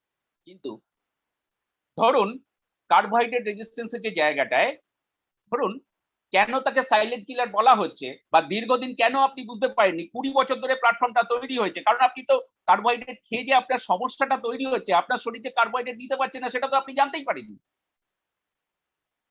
সাইলেন্ট কিলার এই জন্য বলা হয়, কার্বোহাইড্রেট আপনার শরীর নিতে পারে না, খুব স্বাভাবিক ব্যাপার এটা। ধরুন বহু মানুষ আছেন যারা দুধ খেয়ে হজম করতে পারেন না, তাদের কি হয়, গ্যাস হয়, অ্যাসিডিটি হয়, পেট ফুলে থাকে, উনি কি করেন, তারপরের দিন থেকে দুধ খান না, কারণ সেটার সঙ্গে সঙ্গে প্রবলেম তৈরি হয়। আমার নিজের যেমন ধরুন কাঁচা পেঁয়াজ খেলে আমার প্রবলেম তৈরি হয়, আমার অ্যালার্জিক রাইনাইটিসের মতন একটা প্রবলেম তৈরি হয় কাঁচা পেঁয়াজ যদি খাই, চোখের কোনটা কুটকুট করে, নাক জ্বালা করে। এবার ধরুন আমি তারপরেও দিনে 3 বার বা 4 বার করে কাঁচা পেঁয়াজ 20 বছর ধরে খেয়ে যাচ্ছি, কি হবে? অবশ্যই ভয়ঙ্কর ভয়ঙ্কর রোগ তৈরি হবে। কারণ কিন্তু আমি সেটা কেন খাই না, আমি সঙ্গে সঙ্গে বুঝতে পারছি, কিন্তু কার্বোহাইড্রেট যে আপনার শরীরে বা আমার শরীরে গন্ডগোল তৈরি করছে, সেটা বুঝতে বুঝতে 20 বছর সময় চলে গেল। ওই জন্য বলা হয় এটাকে সাইলেন্ট কিলার। বুঝাতে পারলাম ব্যাখ্যাটা? এবার আসি যে কারণটা কি, কার্বোহাইড্রেট কার্বোহাইড্রেট কার্বোহাইড্রেট নিয়ে অনেকক্ষণ ধরে কথা বলি। কার্বোহাইড্রেট আমাকে কি করতে হবে আসল, তাহলে এই ইনসুলিন রেজিস্ট্যান্সের যে জায়গাটা কার্বোহাইড্রেট রেজিস্ট্যান্স, কারণ আপনি এক্সেস কার্বোহাইড্রেট আপনার শরীরে কার্বোহাইড্রেট টক্সিসিটি তৈরি হয়েছে, আপনার শরীরে কার্বোহাইড্রেট ওভারলোড তৈরি হয়েছে, সেইখান থেকে তৈরি হচ্ছে এত রকমের রোগ এবং ডায়াবেটিস, টাইপ 2 ডায়াবেটিস। তার সঙ্গে কি ফ্যাট রয়েছে, কার থেকে ফ্যাটও তৈরি হয়েছে, সেডেন্টারি লাইফস্টাইল আছে, সব মিলিয়ে ওই ইনসুলিন আমাদের বডি সেলগুলোর ওপরে ফ্যাটের লেয়ার তৈরি হয়েছে, মাসেলের মধ্যে ফ্যাট রয়েছে, ইনসুলিন গিয়ে গ্লুকোজটাকে ক্যারি করে নিয়ে গিয়ে সেলের মধ্যে এন্ট্রি নিতে পারছে না। এইবার দেখি যে আমরা সারাদিনে কি কি খাই, আমরা মাইক্রোনিউট্রিয়েন্টস ম্যাক্রোনিউট্রিয়েন্টস খাই, তাহলে মাইক্রোনিউট্রিয়েন্টস ভিটামিন মিনারেল, সেখান থেকে সুগার বাড়ে না, তার মধ্যে গ্লুকোজ বাড়ে না, সেটা কার্বোহাইড্রেট নেই। প্রোটিন খাই, সেখান থেকে বাড়ে না। ফ্যাট খাই, সেখান থেকে বাড়ে না। তাহলে পড়ে রইল কি, ম্যাক্রোনিউট্রিয়েন্টস এর মধ্যে পড়ে রইল একমাত্র কার্বোহাইড্রেট খাই। যে ভাত রুটি বিভিন্ন রকম যে খাচ্ছি, লুচি পরোটা ময়দার জিনিস, ডাল যেগুলো খাচ্ছি, এইখান থেকে রয়েছে কার্বোহাইড্রেট। প্রত্যেকটা খাবারের মধ্যেই কার্বোহাইড্রেট আছে। এইবার ধরুন আপনি সারাদিনে যা যা খাচ্ছেন, একজন যেসব মানুষরা দৈহিক পরিশ্রম করেন তাদের সারাদিনে 2200 ক্যালোরির দরকার হয়, যেসব মানুষরা কম পরিশ্রম করেন তাদের ছেলেদের কথা বলছি 1800 ক্যালোরির দরকার হয়। তাহলে এই 1800 ক্যালোরির মধ্যে আপনি সকাল থেকে রাত্রি পর্যন্ত হিসেব করুন কার্বোহাইড্রেট, দেখবেন আপনার 1800 ক্যালোরির মধ্যে 70 টু 90% কার্বোহাইড্রেট রয়েছে, কারণ আপনি ডাল খাচ্ছেন তার মধ্যেও কার্বোহাইড্রেট আছে, আপনি ভাত রুটি তো খাচ্ছেন তার মধ্যে কার্বোহাইড্রেট আছে, লুচি পরোটা খাচ্ছেন তার মধ্যে কার্বোহাইড্রেট আছে, সকালবেলা উঠে চা দিয়ে বিস্কুট খেলেন তার মধ্যে কার্বোহাইড্রেট আছে, কারণ সেখানে ময়দা আছে, কার্বোহাইড্রেট আছে। সুগার ফ্রি বিস্কুট বলে যেগুলো বাজারে বিক্রি হয়, সুগার ফ্রি বিস্কুট বলে কিছু হয় না, তাতে চিনিটা মেশানো হয়। তাতে কি এসে গেল? প্রচুর পরিমাণে ময়দা ছাড়া বিস্কুট তৈরি হয়। কিছু বিস্কুট হয় সেগুলো নিয়েও বলে দেবো। তাহলে সারা দিনে যা খাচ্ছেন তার 70 থেকে 90% কার্বোহাইড্রেট। একজন মানুষের শরীর ম্যাক্সিমাম নিতে পারে 50 টু 60% কার্বোহাইড্রেট সারা পৃথিবীর নিয়ম। আমরা সেটা জানি না। এই কার্বোহাইড্রেট নিয়ে একটুখানি বলি যে আমাদের এই যে ভাত রুটি, হ্যাঁ, খ্রিস্টপূর্ব 5000 থেকে 7000 যতটুকু খবর পাওয়া যায়, দেখা যায় তখনও ছিল ভাত রুটি। কিন্তু আমি বলেছিলাম 1635 সাল থেকে ফার্স্ট ডায়াবেটিসকে মানে মেডিকেল ডিকশনারিতে জায়গা পায়। কিন্তু এই 1675 খ্রিস্টাব্দ, এই 1600 খ্রিস্টাব্দ থেকে সারা পৃথিবীতে ধীরে ধীরে কার্বোহাইড্রেটকে মেইন ফুড হিসেবে ইনটেক করা শুরু হয়। এটাও ঘটনা। কার্বোহাইড্রেট আছে বহুদিন আগে থেকে, কিন্তু কেন না যখন থেকে জনসংখ্যা বাড়তে শুরু করেছে, কার্বোহাইড্রেটের দাম কম, খুব সস্তায় পেট ভরানো যায়, গরিব মানুষের খাবার, ধীরে ধীরে ধীরে ধীরে সারা পৃথিবীতে তৈরি হয়ে গেছে কি কার্বোহাইড্রেট জাতীয় খাবার প্রচুর পরিমাণে ইনটেক করা। সেখান থেকে বিভিন্ন ভ্যারিয়েশন তৈরি হয়েছে কার্বোহাইড্রেটের খাবারের। আস্তে আস্তে কার্বোহাইড্রেট শরীরে ওভারলোড হচ্ছে, ধীরে ধীরে ডায়াবেটিস তৈরি হচ্ছে। আমেরিকার মতন দেশের 30.3% মানুষ ডায়াবেটিক, ভারতবর্ষে 46% মানুষ ডায়াবেটিক। সারা পৃথিবীতে ভারতবর্ষ দ্বিতীয় স্থানে, পুলক বলে গেল। তার আগে রয়েছে চায়না। প্রচুর মানুষ ডায়াবেটিক, কারণ প্রত্যেকটা দেশই কার্বোহাইড্রেট মেইন ফুড হিসেবে ইনটেক করে। যে যে খাবারগুলো খায় সেগুলো সবই কার্বোহাইড্রেট। এবার তাহলে বলে দিলাম যে কার্বোহাইড্রেট আমাদের শরীর কতটা নিতে পারে, ম্যাক্সিমাম 50 to 60%। আমাদের আপনি 1800 ক্যালোরি যদি ইনটেক করেন, তার 50 to 60% ম্যাক্সিমাম আপনার শরীর কার্বোহাইড্রেট নিতে পারে। তার বেশি হলেই ধীরে ধীরে ধীরে ধীরে কার্বোহাইড্রেট রেজিস্ট্যান্স তৈরি হবে। হয়তো ব্লাড সুগার হবে না, কিন্তু অন্যান্য যে ডিজিজ গুলো বললাম তার কোনো না কোনো একটা আপনার তৈরি হবে। তাহলে আসল যে সমস্যা কার্বোহাইড্রেট রেজিস্ট্যান্স, সেইটাকে কি করে কমাবো, সেই জায়গায় আসে। সব থেকে ভালো হয় কার্বোহাইড্রেট যদি 50% এর নিচে থাকে। সারাদিনে আপনি যদি 1800 থেকে 2200 ক্যালোরি ইনটেক করেন, তাহলে তার মধ্যে যদি 500 ক্যালোরি ম্যাক্সিমাম কার্বোহাইড্রেট থাকে, তাহলে আপনি সুস্থ হবেন। এবং এই জায়গা থেকেই ডায়াবেটিস রিভার্সাল শুরু হলো। পুরোটা শুনুন, কাজে অনেকটাই আরো অনেক কিছু জানতে পারবেন। দুটো শব্দ পরিষ্কারভাবে মনে রাখতে হবে। একটা হচ্ছে আপনি যে ফুড, গ্লাইসেমিক ইন্ডেক্স এবং গ্লাইসেমিক লোড। খুব সহজ, কোনো ডায়েটিশিয়ানের কাছে যেতে হবে না, কারণ কেউ আপনাকে প্রপার হয়তো প্রপার রাস্তা নাও দেখাতে পারেন, বা সেখানেও অনেক বেশি টাকা পয়সার খরচা। একজন ডায়েটিশিয়ানের ভিজিটি হচ্ছে 1400 থেকে 2000 টাকা। নিজেই নিজেরটা করে নিতে পারেন, ভীষণ সহজ। আপনি সারাদিন যে যে জিনিসগুলো খান, ইনটেক করেন, তার গ্লাইসেমিক লোড দেখুন, মানে তার মধ্যে কতটা কার্বোহাইড্রেট আছে। আপনাকে বলেছি যে আপনাকে 500-র মধ্যে মেপে রাখতে হবে, আটকে রাখতে হবে কার্বোহাইড্রেটকে। ডায়াবেটিস রিভার্সাল ডায়াবেটিক পেশেন্টও করতে পারেন, সুস্থ মানুষও করতে পারেন। সুস্থ মানুষ যদি করেন, আপনাকে ওই যে ডিজিজগুলোর কথা বললাম একটাও হবে না। আর ডায়াবেটিক পেশেন্ট ধীরে ধীরে ডায়াবেটিস রিভার্স হবে, টাইপ 2 ডায়াবেটিস রিভার্স হবে যদি কার্বোহাইড্রেটকে নামিয়ে আনতে পারেন। ওই যে রিসার্চের কথাগুলো বলছিলাম, যে European diabetic association, American diabetic association, international diabetic federation, এরা প্রত্যেকটাই রিসার্চ করে যেটা পেয়েছে যে একমাত্র পারে লো কার্ব, আপনার যদি লো কার্ব ইনটেক করতে পারি এবং লো ক্যালোরি ফুড যদি ইনটেক করতে পারি, তাহলেই ধীরে ধীরে ফ্যাট সেল ভাঙতে শুরু করবে শরীরের মধ্যে। আরো কিছু জায়গা আছে, সেগুলো পরে বলবো। ফ্যাট সেল ধীরে ধীরে যত ভাঙতে শুরু করবে, তত বেশি কার্বোহাইড্রেট, ইনসুলিন রেজিস্ট্যান্স যেটা আমার সেলগুলো হয়ে আছে, সেগুলো কমতে শুরু করবে। ইনসুলিন গ্লুকোজকে নিয়ে সেলের মধ্যে পৌঁছতে পারবে, সেখানে গিয়ে বার্ন হবে, ধীরে ধীরে ডায়াবেটিস রিভার্স হচ্ছে, বা অন্যান্য অনেক ডিজিজ রিভার্স হচ্ছে। আসল তাহলে খলনায়ক হচ্ছে কার্বোহাইড্রেট। যতদিন যাচ্ছে কার্বোহাইড্রেট সব ফুডের মধ্যেই আছে। অনেকের একটা মিথ আছে, ওই যে বলেছিলাম যে ব্রো সায়েন্সের একটা ব্যাপার, যে না কার্বোহাইড্রেট না খেলে তো শরীরে শক্তি থাকবে না। হ্যাঁ, অবশ্যই দরকার কার্বোহাইড্রেট, কিন্তু সেটা আমি যদি 1800 ক্যালোরি ইনটেক করি, তাহলে ম্যাক্সিমাম 500 ক্যালোরি পর্যন্ত তার মধ্যে থাকতে পারে, কার্বোহাইড্রেট থাকতে পারে, এটাই যথেষ্ট। তা অতটাও দরকার হয় না, তার থেকে কম হলেও চলতে পারে। তাহলে গ্লাইসেমিক ইন্ডেক্স কাকে বলে? গ্লাইসেমিক লোড হচ্ছে, তো বললাম যে আপনার ফুডের মধ্যে কতটা কার্বোহাইড্রেট আছে, কত পার্সেন্টেজ কার্বোহাইড্রেট আছে। আর গ্লাইসেমিক ইন্ডেক্স হচ্ছে আপনি যে ফুডটা ইনটেক করার 2 ঘন্টা পরে আপনার পিপি কতটা বাড়ছে। মেন দরকার হচ্ছে গ্লাইসেমিক ইন্ডেক্স। এইবার গ্লাইসেমিক ইন্ডেক্স হিসেবে ধরা হয় 100 ধরা হয় চিনিকে। চিনি হচ্ছে 100, 2 ঘন্টা পরে ও ম্যাক্সিমামটা বাড়িয়ে দেবে। এই মুহূর্তে আপনার যা যা শরীরের কন্ডিশন সেই হিসেবে ও ম্যাক্সিমাম বাড়াবে। ভাত 90 to 95% গ্লাইসেমিক ইন্ডেক্স, 90 থেকে 95। অনেকে ডায়াবেটিস হলে ভাত না খেয়ে রুটি খায়, রুটির গ্লাইসেমিক ইন্ডেক্স 85। আপনি যে বিভিন্ন রকম ডাল ইনটেক করছেন, ডাল রুটি, ভারতবর্ষের বহু মানুষের খাদ্য হচ্ছে, কি গরিব কি বড় লোকের, চাপাটি রুটি। গ্লাইসেমিক ইন্ডেক্স ডালের 65 থেকে 72 ম্যাক্সিমাম ডালের, ছোলার ডালে শুধু একটু কম।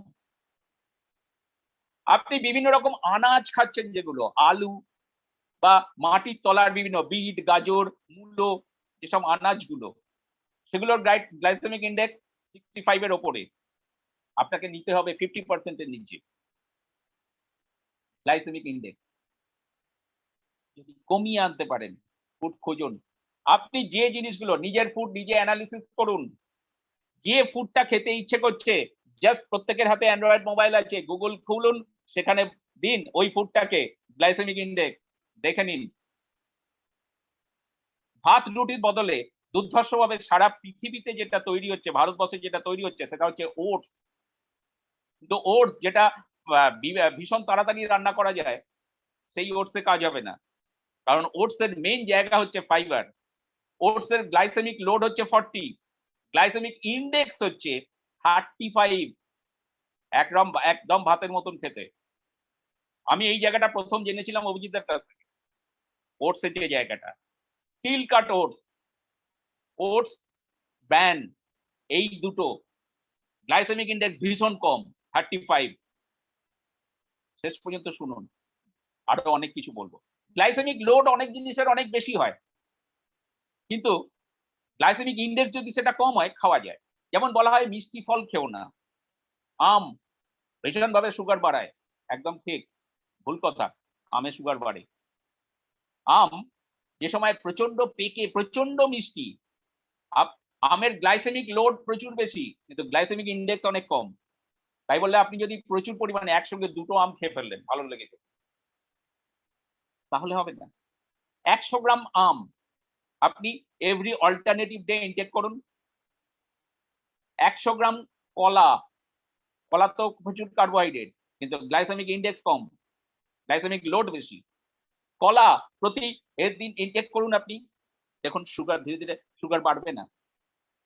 জিটিটি বলতে যেটা বোঝানো হয়, যে আপনার যে গ্লুকোজ টলারেন্স বলতে যেটাকে বোঝানো হয়, বাড়িতে যাদের ডায়াবেটিস আছে তাদের প্রত্যেকেরই বাড়িতে ছুটফুটিয়ে দেখে নেওয়া যায়। গ্লুকোজ টলারেন্স টেস্টটা দেখুন কতখানি বাড়ছে আপনার। এই প্রত্যেকটা খাবার নিজে ঠিক করুন। ভাত রুটির বদলে ওটসের আটাও পাওয়া যায়, যাদের লুচি পরোটা রুটি খেতে ইচ্ছে করছে, খান না। মাছ মাংসর সব তরি তরকারি খান, সবজি পাতি, আনাজ নয়। আলু বা মাটির তলার জিনিসগুলোকে যতখানি সম্ভব অ্যাভয়েড করুন, কারণ ওদের গ্লাইসেমিক ইন্ডেক্স ভীষণ হাই, খুব তাড়াতাড়ি বাড়িয়ে দেয়। গ্লাইসেমিক লোডও হাই, গ্লাইসেমিক ইন্ডেক্সও হাই। তাহলে দরকার গ্লাইসেমিক ইন্ডেক্স কমিয়ে দেওয়া। বিস্কুট, আপনি যদি নেট ঘাটেন, ইউটিউব গুগল ঘাটেন, তাহলে ওটসের আটা পাবেন, কিনে নিন অ্যামাজন ফ্লিপকার্ট থেকে। বহু বড় বড় কোম্পানি আছে, ডাইভেক্সি বলে একটা কোম্পানি আছে, কিটো আছে। আমি এগুলোর নাম করছি এই জন্য যে আমরা যে কোম্পানির সঙ্গে আজকে যুক্ত, তাদের এই জাতীয় ফুড নেই, কিন্তু ওই কোম্পানিগুলোর প্রত্যেকেরই ওরা কি বলবো, একটা ওদের মানে কাজের মধ্যে রয়েছে যে কি করে ডায়াবেটিসকে কন্ট্রোল করা যায়। এইবার ওদের বিভিন্ন রকম জিনিস আপনি ইনটেক করতে পারেন। ওদের যে বিস্কুট গুলো, না সেখানে নেই, আটা নেই, ময়দা নেই, এরকম বিভিন্ন কোম্পানি আছে। আমার মনে পড়লো হঠাৎ বলে একটা দুটো কোম্পানির নাম বলে ফেললাম। তাহলে এতক্ষণ আমি বললাম নিজের ফুড, নিজের গ্লাইসেমিক ইন্ডেক্স এবং গ্লাইসেমিক লোড মনে রাখুন। যে ফুডগুলো চুজ করবেন সেগুলোকে গ্লাইসেমিক লোড কম হলে ভালো হয়। গ্লাইসেমিক ইন্ডেক্স 40-এর নিচে খুঁজে বার করুন আপনার যেসব ফুডগুলো ভালো লাগে। যথেষ্ট মাছ মাংস খান, ডিম খান, সবকিছু খান, বিভিন্ন রকম শাকসবজি তরকারি তৈরি করে খান, আর যা যা ভালো লাগে খান। ডালটাকে অ্যাভয়েড করুন, ছোলার ডাল খেতে পারেন, ডালটা যতখানি কম পাওয়া যায়, বাদ বাকি সব ইনটেক করুন। কার্বোহাইড্রেট, আপনার শরীর থেকে কার্বোহাইড্রেট কমছে, ইনসুলিন রেজিস্ট্যান্স কমছে, এবং শুধুমাত্র ডায়াবেটিস না, ডায়াবেটিস ছাড়া আরো যে ডিজিজ গুলো সেগুলো প্রত্যেকটা কমছে। আমি 3টে ডি নিয়ে কথা বলবো বলেছিলাম। ফার্স্ট ডি হয়ে গেল ডায়েট, সেকেন্ড ডি হচ্ছে ডিসিপ্লিন। রিভার্স করতে গেলে ডিসিপ্লিন অবশ্যই দরকার। ইনসুলিন রেজিস্ট্যান্স কমাতে গেলে সেকেন্ড যে প্রসেস, সেকেন্ড যে জায়গাটা, সেটা হচ্ছে যে আপনাকে অবশ্যই আপনাকে আসতে হবে যে রেগুলার ফিজিক্যাল অ্যাক্টিভিটিস এর মধ্যে। তার মধ্যে খুব সহজ, ডায়াবেটিক পেশেন্টদের কেন এটা আরো অনেক রকম এক্সারসাইজ হয় বলা যায় সেগুলো, কিন্তু ডায়াবেটিক পেশেন্ট যারা ডায়াবেটিসে ভুগছেন তাদের এমনিতেই যেহেতু সেলের মধ্যে গ্লুকোজ যাচ্ছে না, সেটা বার্ন হয়ে এনার্জিতে ট্রান্সফার হচ্ছে না, সুতরাং এক্সারসাইজ করতে ইচ্ছে করে না, যার রেজাল্ট হচ্ছে আপনি প্রচুর করতে পারেন না। এই জন্য ডিসিপ্লিনের মধ্যে আনছি, হ্যাঁ করতে হবে। 30 থেকে 45 মিনিট রেগুলার হাঁটা, আপনি যতটা জোরে হাঁটতে পারেন সেইটুকু ফার্স্ট এটা দিয়ে শুরু করুন। তার মধ্যে অন্তত 15 মিনিট হোক অ্যান্টি গ্র্যাভিটি ওয়াক, মানে সিঁড়ি দিয়ে উঠুন। বাড়িতে যে বাড়িতে আছেন তার একতলা থেকে ছাদে উঠুন, একতলা থেকে দোতলায় উঠুন, আবার নামুন, আবার দোতলায় উঠুন, আবার নামুন, আবার দোতলায় উঠুন, আবার নামুন। 45 মিনিট যেটা হাঁটবেন, 30 মিনিট এমনি হাঁটুন, 15 মিনিট অ্যান্টি গ্র্যাভিটি এক্সারসাইজ করুন। যত অ্যান্টি গ্র্যাভিটি এক্সারসাইজ করবেন, আপনার সেল, প্যানক্রিয়াসের বিটা সেলগুলোকে মেসেজ পাঠাবে যে আমার এনার্জি দরকার, তুমি ইনসুলিন তৈরি করো, পাঠাও আমাকে, প্রডিউস করো আমাকে, এবং সঙ্গে সঙ্গে সে নিজে আরো বেশি অ্যাবজর্ব করতে শুরু করবে, ইনসুলিন রেজিস্ট্যান্স ভেঙে যাচ্ছে। সেকেন্ড জিনিস, ডিসিপ্লিনের আরেকটা জায়গা কি, আরেকটা জায়গা, অনেক সময় এক্সারসাইজ করতে ইচ্ছে করে না। আজকে আপনি শুনলেন, এক্সাইটেড হয়ে গিয়ে শুরু করলেন, ডায়াবেটিস রিভার্সের জায়গার জন্য কিন্তু ডিসিপ্লিন ভীষণ দরকার, কিন্তু 5 দিন পরে আর করতে ইচ্ছে করলো না, প্রোকাস্টিনেশন চেপে ধরলো, গড়িমসি। প্রোকাস্টিনেশনকে ওভারকাম করার সব থেকে সহজ রাস্তা হচ্ছে, সকালবেলা ঘুম থেকে উঠেছেন, আপনার আজকে আর কিছুতেই হাঁটতে ইচ্ছে করছে না, শুরু করে দিন। প্রোকাস্টিনেশনকে ভাঙার একটাই রাস্তা, শুরু করে দিন, দেখুন আপনি ঠিক কমপ্লিট করে ফেলবেন। ওই একটা কয়েক সেকেন্ডের মেন্টাল স্ট্রেন, চলো আমি শুরু করব, চলো আমি এটা করব। হ্যাঁ, ডায়াবেটিক পেশেন্টদের এটা সমস্যা, কারণ এনার্জি কম থাকে তাদের শরীরে, কিন্তু শুরুটা করে দিন। বেশি দিন নয়, যে কোনো কাজ বলা হয় 19 দিন এক নাগাড়ে করলে সেটা অভ্যেসে চলে আসবে, আর 19 দিনের মধ্যে আপনার ডায়াবেটিস একদম কন্ট্রোলে চলে আসবে। আর ওটা কি কি, লুকিয়ে চুরিয়ে মিষ্টি খেয়ে ফেলা চলবে না। আপনি রিভার্সাল প্রসেসের মধ্যে দিয়ে যখন যেতে শুরু করবেন, এটা যদি আপনার কাল থেকে শুরু হয়, বা আপনি আপনারা যাদেরকে বলবেন, যে শুনছেন যারা, যদি শুরু হয় তাদেরকে বলুন যে লুকিয়ে চুরিয়ে মিষ্টি খাওয়া চলবে না। বাড়ির লোক মিষ্টি খেতে দেয় না, বাইরে দোকানে গিয়ে মিষ্টি খেয়ে আসে। অবশ্যই মিষ্টি খান না। প্রচুর বড় বড় কোম্পানি আছে, অনলাইনে পাওয়া যায়, যেখানে এতটুকু কার্ব নেই, এতটুকু মিষ্টি নেই, একই রকম হট গোলাপ জাম, বিভিন্ন রকম সন্দেশ, অসাধারণ খেতে। অনলাইনে আনান, খান, যখনই খেতে ফ্রিজে রেখে দিন, যখন খেতে ইচ্ছে করবে একটা দুটো করে খান না, এতটুকু সুগার বাড়বে না। বিভিন্ন রকম বিস্কুট, সকালবেলা বিস্কুট না হলে চা খাওয়া যায় না, ওই জন্য সুগার ফ্রি বিস্কুট কিনে নিয়ে আসি। বহু রকম দারুণ দারুণ বিস্কুট পাওয়া যায়, যে বিস্কুটটাই কিনবেন, অনেকেই লিখে রাখে সুগার ফ্রি, যে বিস্কুটটা আপনার দেখে অনলাইনে পছন্দ হবে বা আপনাকে দোকানদার বলবে, সেই বিস্কুটের নামটা নিয়ে এসে গুগলে ফেলুন। প্রত্যেকটা প্রোডাক্টের গ্লাইসেমিক ইন্ডেক্স এবং গ্লাইসেমিক লোড লেখা থাকে, আপনি গুগলে ফেলুন, সঙ্গে সঙ্গে পেয়ে যাবেন। এটা খাবেন কিনা নিজে ডিসিশন নিয়ে। তাহলে এখানে গেল খাবারের জায়গাটা। 3 নম্বর আসি ডায়েটারি সাপ্লিমেন্টস। ডায়েটারি সাপ্লিমেন্টস এর কেন দরকার এবার, আমি বলেছিলাম 3 নম্বর ডি বলবো। ডায়েটারি সাপ্লিমেন্টস কেন দরকার? ডায়েটারি সাপ্লিমেন্টস অবশ্যই দরকার। সাপ্লিমেন্টস কি কাজ করে? আপনাকে restore from sick to health, আপনাকে আবার সুস্বাস্থ্যে প্রতিস্থাপন করে। আপনার যে রোগটা আজকে হয়েছে, ডায়াবেটিস বলুন বা অন্যান্য যে সব তার সঙ্গে রিলেটেড হ্যাজার্ড যেগুলো, সেগুলো কি বলেছি, আপনি ডাক্তারবাবুর কাছে যাবার অন্তত 20 বছর আগে থেকে শুরু হয়েছিল। পুরো আপনার শরীর অত্যাধিক কার্বোহাইড্রেট নিতে নিতে নিতে নিতে কি হয়েছে, মেটাবলিক ডিসঅর্ডার তৈরি হয়ে গেছে। শরীর কার্বোহাইড্রেট সহ্য করতে পারছে না। ধরুন কোনো মানুষের দুধ সহ্য হচ্ছে না, কিন্তু দিনে তিনি 3 বার 5 লিটার করে দুধ খাচ্ছেন, কি হবে? কিছুদিন পরে গ্যাস্ট্রিক আলসার তৈরি হবে, তারপর আরো ভয়ঙ্কর অবস্থা তৈরি হবে, শেষ পর্যন্ত স্টমাক ক্যান্সার তৈরি হবে এবং তিনি মারা যাবেন। এখানেও কার্বোহাইড্রেট সহ্য হচ্ছে না, কিন্তু দিনের পর দিন কার্বোহাইড্রেট। এইখানে আসে ডায়েটারি সাপ্লিমেন্ট।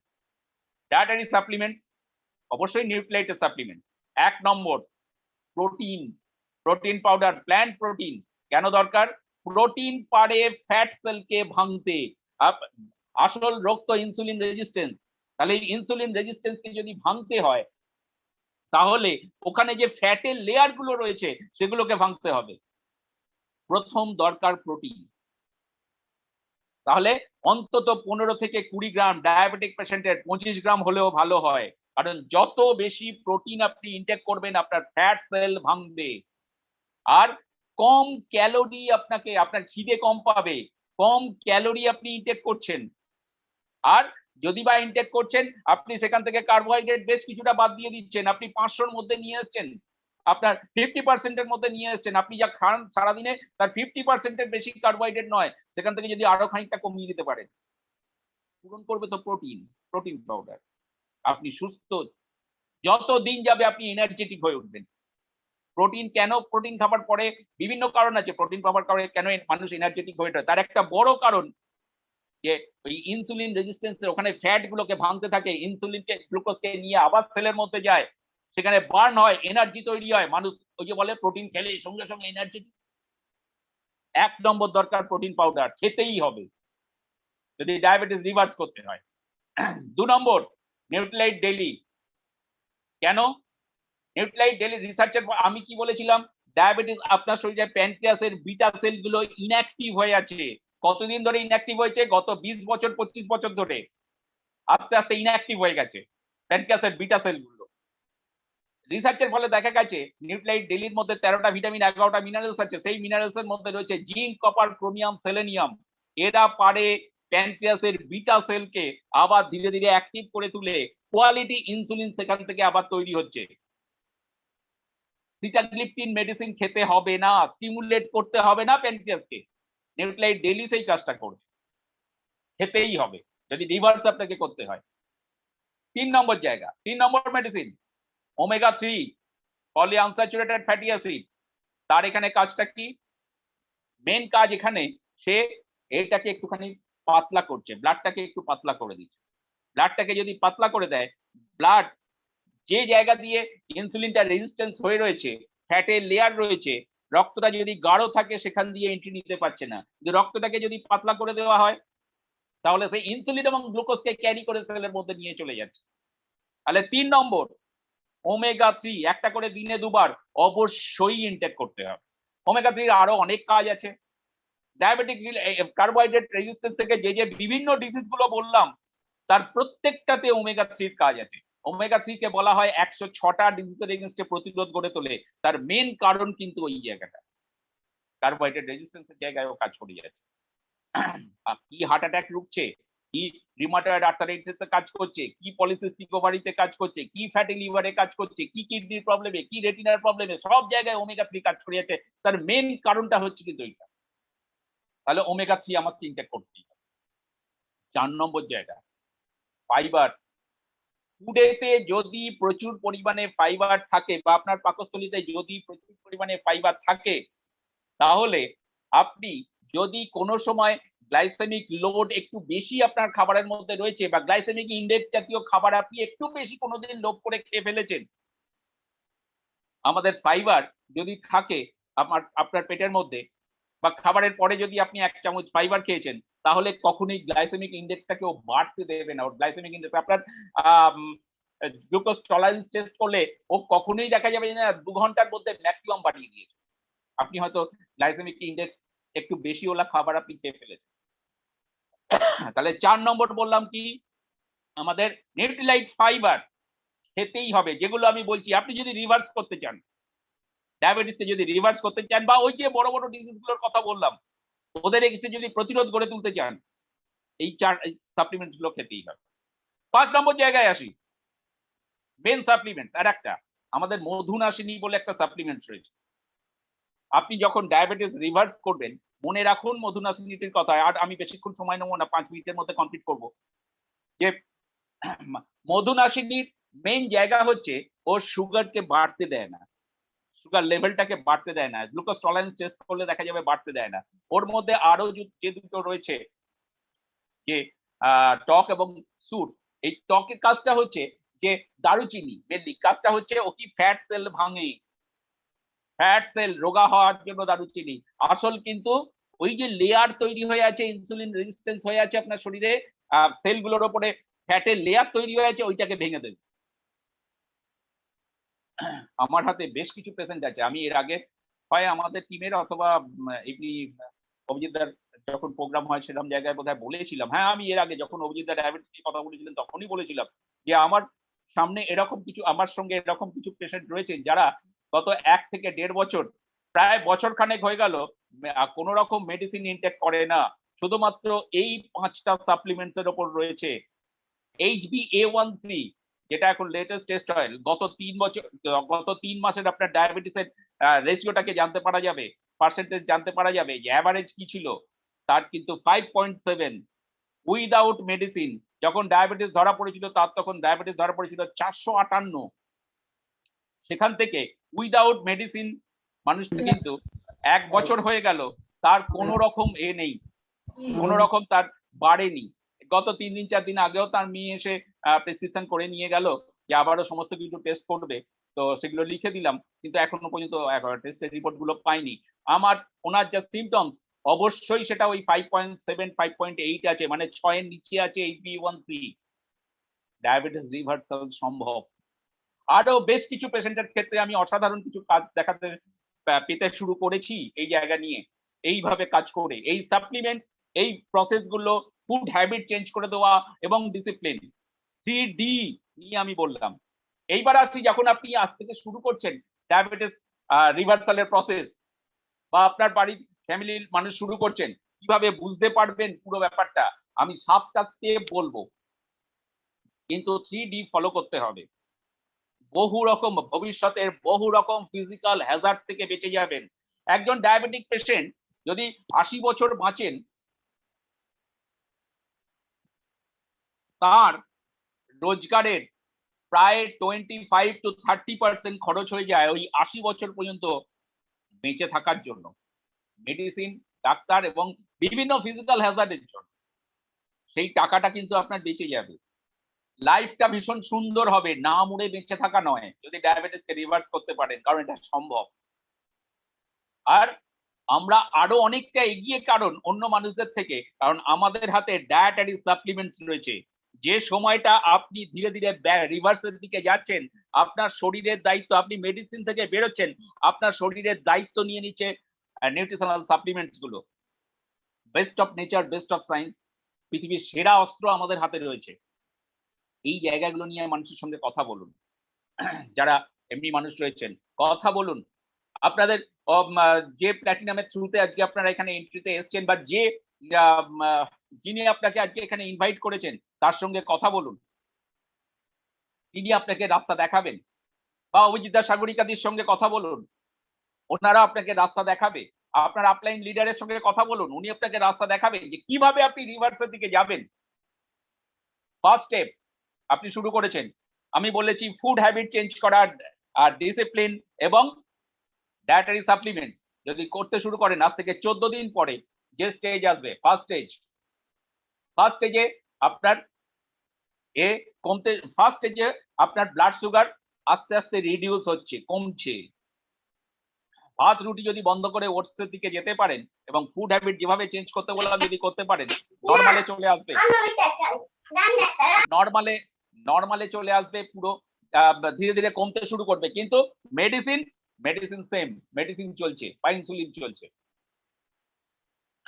14 দিন পরে, আজ থেকে 1.5 মাস পরে স্টেজ 2 শুরু হবে। আপনি ওইগুলো ফলো করে যাচ্ছেন, 3D ফলো করে যাচ্ছেন।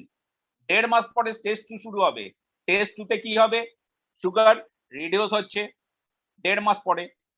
ডায়াবেটিস রিডিউস হচ্ছে, তার সঙ্গে সঙ্গে আপনার ইনসুলিন এবং মেডিসিন আপনার ডক্টর কমাচ্ছেন। ইনসুলিন যদি নেন নিজেই কম নিতে শুরু করবেন, কারণ সেই সময় বেশি নিলে আপনার সুগার ফল করার একটা টেন্ডেন্সি থাকবে, বা আপনি ডাক্তারের সঙ্গে কথা বলবেন, ধীরে ধীরে তিনি কমাচ্ছেন। মেডিসিন পাওয়ার কমাচ্ছেন। 1.5 মাস পরে type second stage. Third stage 3 মাস পর আজ থেকে থার্ড স্টেজে কি যাবে, আপনার সুগার কমে এসছে, HbA1c 6 এর বেশি আছে, কিন্তু হয়তো প্রথমে থাকতো HbA1c 8, 8.5, 9, সেখান থেকে 6 থেকে 7 এর মধ্যে চলে এসছে HbA1c। আপনার মেডিসিন ধীরে ধীরে কমছে বা ইনসুলিন কমছে, আপনার সুগার লেভেলও কমছে। HbA1c মানে 3 মাসের যে রেশিওটা করা হয়, যে আপনার হিমোগ্লোবিনের গায়ে যে ছবিটা এঁকে দিয়ে যায় সুগার, সেই ছবিটা HbA1c বলা হয়। এখনকার লেটেস্ট টেস্ট এটা দেখা যাচ্ছে 6 এর আশপাশে এসে গেছে, স্টেজ 3। এরপরে আসছে স্টেজ 4। স্টেজ 4 কত? স্টেজ 4 আসছে আপনার, না স্টেজ 3 পর স্টেজ 4, আরো 4-5 মাস পরেই আপনার স্টেজ 4 আসছে, যেখানে HbA1c 6 এর নিচে এলো, মেডিসিন আরো কমছে আরো কমছে। এই আপনার স্টেজ 4 6 এর নিচে চলে এলো HbA1c, মানে আপনি একজন সুস্থ মানুষ, মেডিসিন কিন্তু ধীরে ধীরে ধীরে ধীরে কমছে বা বন্ধ হবার মুখে। এই জায়গাটা থেকে কিছু মানুষ মানে করেন, বাবা আমি তো দারুণ একদম সুস্থ হয়ে গেছি, আবার এদিক ওদিক সবকিছু খেতে শুরু করে, আবার সবকিছু কন্ট্রোলের বাইরে চলে যায়। ব্যাস শুরু হয় কি, আবার স্টেজ 3 তে পৌঁছে গেলাম, ব্যাক করলাম, আবার দেখা গেল যে HbA1c 6 এর ওপরে চলে গেছে, আবার কন্ট্রোল নিজেকে, ওই 3D আবার ফলো করা, আবার ধীরে ধীরে নামছে, নামতে নামতে আবার 6 এর নিচে চলে এলো। আপনি গিয়ে পৌঁছলেন স্টেজ 5 এ। আজ থেকে 6 থেকে 9 মাস পরে আপনি স্টেজ 5 এ এন্ট্রি নিলেন, যেখান থেকে আসছে কি HbA1c 5.7 এ নেমে এসছে, আপনার মেডিসিন স্টপ হয়ে গেছে, আপনি কিছু কিছু মিষ্টি টিষ্টি মাঝে মাঝে খাচ্ছেন, খাবার পরে আপনার গ্লুকোজ টলারেন্স টেস্ট করছেন হাতে সুইচ ফুটিয়ে গ্লুকোমিটারে, আপনার পিপি বাড়ছে কিন্তু 140 টপকাচ্ছে না। স্টেজ 5 আজ থেকে 6 থেকে 9 মাস পরে, মানে শরীর আপনার লোড নিতে শুরু করেছে, ইনসুলিন রেজিস্ট্যান্স ভেঙে গেছে, শরীরের যে প্রোটেকশন ছিল, সেলের মধ্যে ঢুকছিল না ইনসুলিন এবং গ্লুকোজ, সেটা ভেঙে গেছে, কন্ট্রোলে আসছে। আপনার শরীর restore from sick to health, আপনার সঙ্গে কে রয়েছে, নিউক্লিয়াইটের মতন সাপ্লিমেন্টস গুলো সঙ্গে রয়েছে, সে পুরো লোড নিচ্ছে। আপনি আস্তে 18 বছর 20 বছর বয়সে যতটা সুস্থ জায়গায় ছিলেন, ধীরে ধীরে সেদিকে ফিরছেন, ব্যাক করছেন, ডায়াবেটিস রিভার্স হচ্ছে। স্টেজ 6 আপনার HbA1c 5.7, মেডিসিন সব বন্ধ, ধীরে ধীরে অন্য যে হ্যাজার্ড গুলো ছিল, ব্লাড প্রেসারের ওষুধ আপনার ডাক্তার বন্ধ করে দিয়েছে, ইটস পসিবল, ব্লাড প্রেসারের ওষুধ ডাক্তার বন্ধ করে দিয়েছে, থাইরয়েডের মেডিসিন আপনার হাউস ফিজিশিয়ান বন্ধ করে দিয়েছেন, কোলেস্টেরল ট্রাইগ্লিসাইডের জন্য আপনি যে হয়তো রোজাবেলটিন বা এই জাতীয় কোনো মেডিসিন ইনটেক করতেন, আপনার ডক্টর বলেছেন আপনাকে আর দরকার নেই আপনার এইগুলো। স্টেজ 6 এ আপনি পৌঁছেছেন। আপনার ডায়াবেটিসের জন্য ক্রিয়েটিনিন বেড়ে উঠেছিল, 3 পর্যন্ত পৌঁছে গেছিল, সেখান থেকেও আপনার কমে এসছে, কন্ট্রোলে আসছে। রেটিনোপ্যাথি, চোখের বেশ কিছু রেটিনা খারাপ হয়েছিল, আপনি কম দেখতে শুরু করেছিলেন, প্রবলেম হচ্ছিল, চোখের সামনে একটা কালো পর্দা ভাসতো, আপনার মনের মধ্যে ডিপ্রেশন থাকতো, সেগুলো কন্ট্রোল হচ্ছে, রিভার্স। আজ থেকে প্রায় 1 বছর পরে কথা বলছি, কিন্তু এই প্রসেস ফলো করেছেন 3D ডায়েট, ডিসিপ্লিন এবং ডায়েটারি সাপ্লিমেন্ট আপনি ফলো করে যাচ্ছেন। লাস্ট এলো কি আজ থেকে 1.5 বছর থেকে 2 বছর পরে এলো স্টেজ 7 এন্ড লাস্ট স্টেজ, যেখানে আপনি একজন কমপ্লিট সুস্থ মানুষ, আপনার শরীরে এক্সেস ফ্যাট নেই, আপনি এক্সারসাইজ না করলেও চলছে মাঝে সাঝে, হ্যাঁ সুস্থ থাকার জন্য রেগুলার এক্সারসাইজ করা দরকার, কিন্তু তারপরেও মাঝে সাঝে এক্সারসাইজ করছেন না, খাচ্ছেন যেটা ভালো লাগছে সেটা খাচ্ছেন, হ্যাঁ বয়স হিসেবে অবশ্যই খাওয়া উচিত। কোনো দিন টেস্ট করার জন্য 7টা জিলিপি একসঙ্গে খেলেন, 7টা জিলিপি, জিলিপিতে বলা হয় সব থেকে বেশি গ্লুকোজ টলারেন্স টেস্ট করলে সব থেকে বেশি বাড়ে, কারণ ওখানে দুটো জিনিস রয়েছে, চিনির রস এবং ময়দা, এই দুটোর জন্য যে দুটোরই গ্লাইসেমিক ইন্ডেক্স প্রচন্ড হাই। আপনি 7টা জিলিপি একসঙ্গে পরপর খেয়েছেন, কিন্তু আপনার গ্লুকোজ লেভেল 120 ওপরে ওঠেনি। বিপি 2 ঘন্টা পরে মেপেছেন, 120 ওপরে ওঠেনি। আপনি একজন কমপ্লিট সুস্থ ম্যান, কমপ্লিট সুস্থ মানুষ। ডায়াবেটিস রিভার্স হলো, ইটস পসিবল। সারা পৃথিবীতে গত 4 বছর 5 বছরের মধ্যে দেখা গেছে, যবে থেকে ডায়াবেটিস রিভার্সাল নিয়ে কাজ হচ্ছে, হ্যাঁ হচ্ছে তো আরো অনেকদিন আগে থেকে, সারা পৃথিবীতেই দেখা গেছে বহু মানুষ ডায়াবেটিসকে রিভার্স করে ফেলেছেন। এবং এই জন্যই ওয়ার্ল্ড হেলথ অর্গানাইজেশনের কথা যে আগামী 25 বছর পরে সারা পৃথিবীতে টাইপ 2 ডায়াবেটিস বলে কিছু থাকবে না। হ্যাঁ, টাইপ 1 থাকবে, কিন্তু তারাও সেই টাইপ 1 ডায়াবেটিসও ভীষণভাবে কন্ট্রোলড হবে। তারা বিভিন্ন হ্যাজার্ড, টাইপ 1 ডায়াবেটিস যাতে তাদের লাইফ স্প্যান অনেকটা কম হয়, বিভিন্ন রকম হ্যাজার্ডে তারা কষ্ট পায় এবং বিভিন্ন রকম তাদের লাইফটাই অন্যরকম হয়ে যায়। তারাও অনেক সুস্থ জীবন 70, 80, 90 বছর বয়স পর্যন্ত বেঁচে থাকতে পারে। এটাই হচ্ছে ডায়াবেটিস রিভার্সাল। যে জায়গাটা আমার মাথায় প্রথম ঢুকিয়ে দিয়েছিলেন অভিজিৎ চক্রবর্তী, ওনার ডায়াবেটিসের থেকে ডায়াবেটিস রিভার্সালের যে জায়গা, সেটা নিয়ে বিভিন্ন ম্যাগাজিন, বিভিন্ন বই, গুগল সার্চ, ইউটিউব সার্চ করতে করতে গত কয়েক মাসে আজ দেখেছি যে ডায়াবেটিস রিভার্স করা সম্ভব।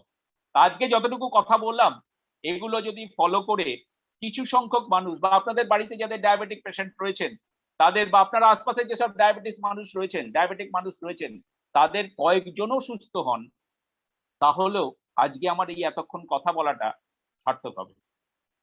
Thank you. ভীষণ ভালো লাগলো আজকে সন্ধ্যেবেলাটা এই কথাগুলো বলতে পেরে, আপনাদের সঙ্গে কাটাতে পেরে।